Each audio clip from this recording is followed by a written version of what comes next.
صرف اپنی اقتدار کے لیے پاکستان کو لوٹنے پاٹنے کے لیے آ جاتے ہیں، کھاتے ہیں پیتے ہیں اور پھر چلے جاتے ہیں. اس ملک کو وہ وہی کھڑا ہوتا ہے. اور دیکھیے ملک کیسا ہے. آج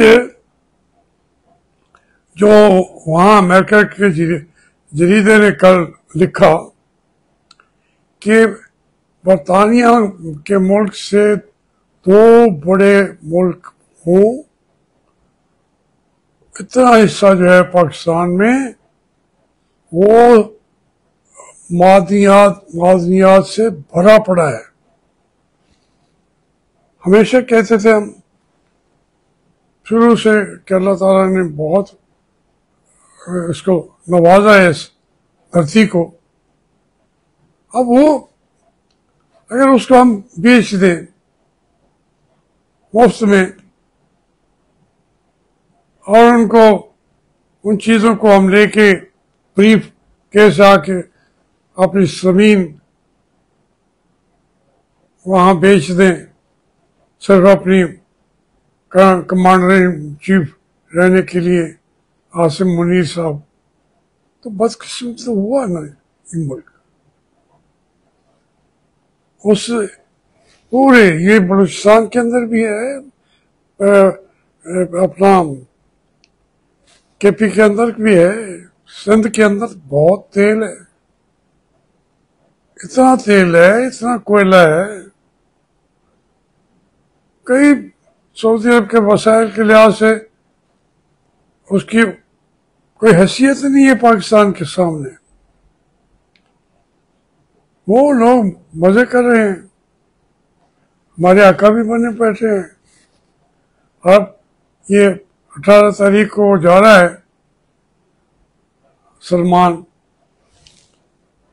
تو وہ امریکہ نے کہا ہے، ٹرمپ نے تو کہا ہے کہ وہ چاہتے ہیں کہ ہم ان کو معاہدہ کریں، دفاعی معاہدہ. ایک پاکستان سے ان کا معاہدہ ہے، ایک وہ ان سے جا کے کریں گے. اب جب ہم نے سعودی عرب سے کر دیا تو ہمارے ایٹمی اثاثوں پہ بھی ان کی پہنچ ہو گئی. پھر وہ امریکہ کے ساتھ معاہدہ کریں گے تو یہ معلومات پہنچنے کا ایک وسیلہ ہوگا سعودی عرب.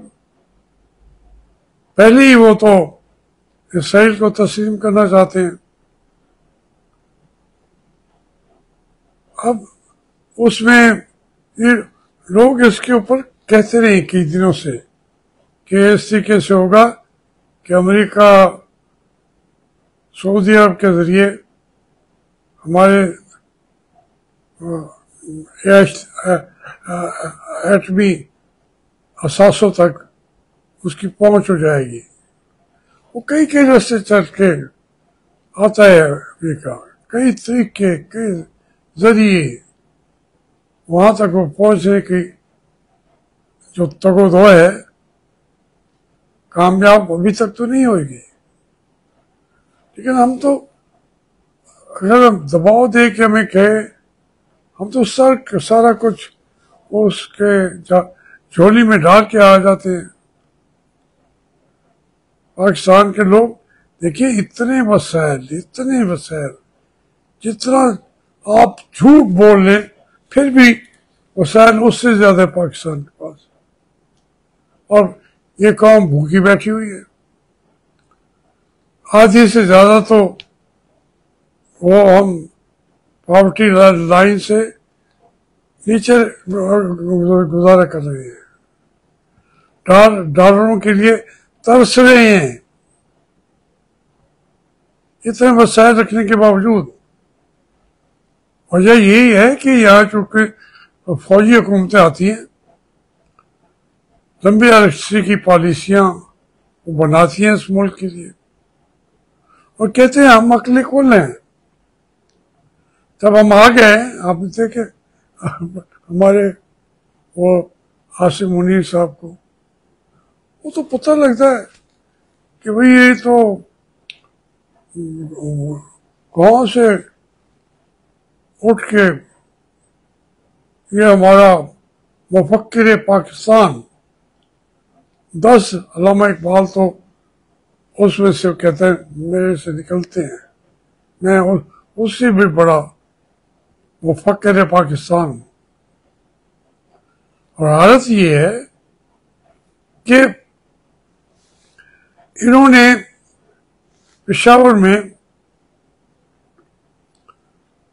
وہاں پہ بچے مارے گئے، ان کے تھے، وہ کہتے ہیں وہ ہمارے تو تھے ہی نہیں۔ وہ کہتے ہیں تو کیا ہو گیا، اور بچے پیدا کر لیں آپ، وہ ایک مارے گئے تو مارے گئے، پھر اس کا ذمہ داری قبول نہیں کرتے۔ جب پکڑا کوئی جاتا ہے اسی میں، اس کے بعد اس کو چھوڑ دیتے ہیں۔ یہ ہے ہماری سیکورٹی فورسز کی طاقت۔ کر لیں گے افغانستان پہ بھی۔ افغانستان واقعتاً اس کے پاس تو اتنی وہ نہیں ہے، وسائل بھی نہیں ہے، لڑ بھی نہیں سکتا۔ صرف یہ تورخم اور سپین بولدک اور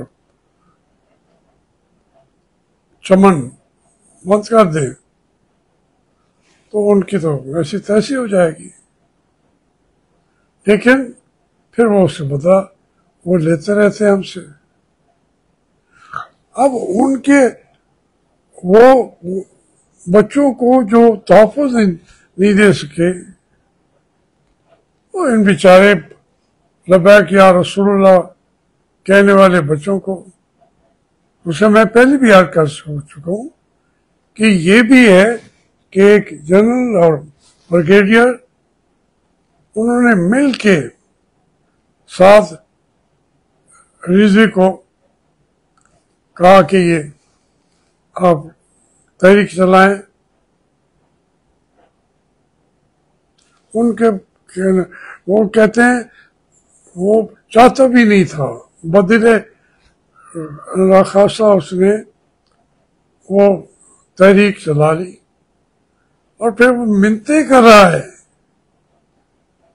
کہ ہمیں لے جاؤ، ہمارے اوپر یہ نہ کرو، ہمیں پکڑ لو، ہمارے ان نوجوان بچوں کو قتل عام نہ کرو، نہ مارو ہمیں۔ اب یہ اس کے گھر سے جی 1 کلو سونا لانا، اتنے پیسے بالکل ہوں گے،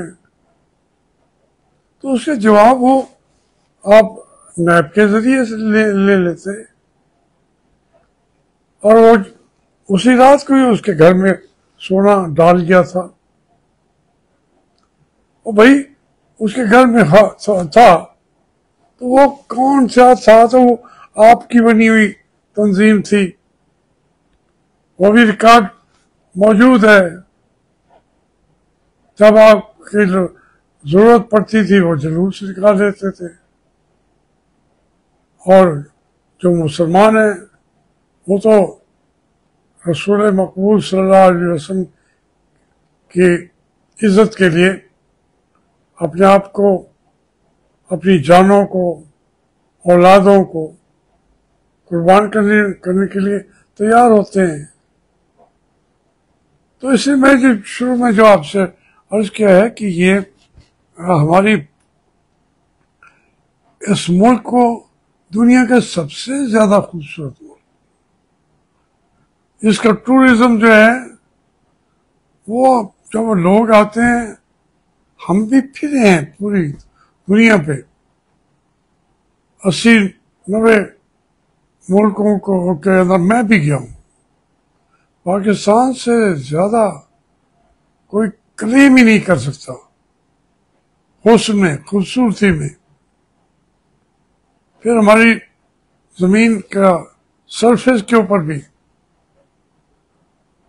ہم جو چیز چاہیں اگا سکتے ہیں، ہر پیداوار ہوتی ہے. ایسے ملک کو جس کا اوپر کے اندر مٹی اٹھاؤ تو وہ بھی سونا ہے، نیچے سے مٹی اٹھاؤ تو وہ بھی سونا ہے. یہ میں نہیں کہہ رہا، اس نے وہ امریکن ایکسپرٹ نے کہا ہے نا کہ بھئی وہاں کے جرنیل پاکستان کے، یہ آپ کی جو مربی ہیں نا وہ لکھ رہے ہیں، فائنینشل ٹائمز میں ہے یا کس میں ہے، کہ انہوں نے کہا یہ اپنے آپ کو دنیا کا ذہین ترین انٹیلیجنٹ وہ سمجھتی ہے فوج، اس کی ایجنسیاں، لیکن اس نے کہا آپ کسی طریقے سے ان کو کسی پیمانے پہ کسی معیار پہ اس کو پرکھیں گے تو دنیا کے سب سے زیادہ غبی اور کنزیر جرنیل اور ان کے فیصلے، دنیا کے گندے ترین فیصلے کوئی فوج کرے گی اپنے ملک اور اپنی قوم کے حق میں. یہ تو دنیا میں کیا آپ کے اندر کہ بندہ آپ کی عزت ہے. مجھے کہتے ہیں یہ مجھے کوئی جو عاصم منیر صاحب فوبیا ہے. میں نے تو کہا تھا بھائی پہلے یہ چور تھے، اب کل جو آ رہا ہوگا وہ بھی میں نے کہا تھا چور ہوگا. جب باجوہ کو ہٹا وہ ختم کیا اور انہوں نے کہا جی اب کون ہوگا، تو میں نے کہا چور ہوگا. میں اپنی بات پہ آج تک قائم ہوں کہ چور ہیں. چلیے لوٹیں کھائیں، ہمارے بس میں کچھ ہے نہیں. یہی ہے کہ ایک بڑاس میں اپنی نکال لیتا ہوں، نکالتا رہوں گا انشاءاللہ.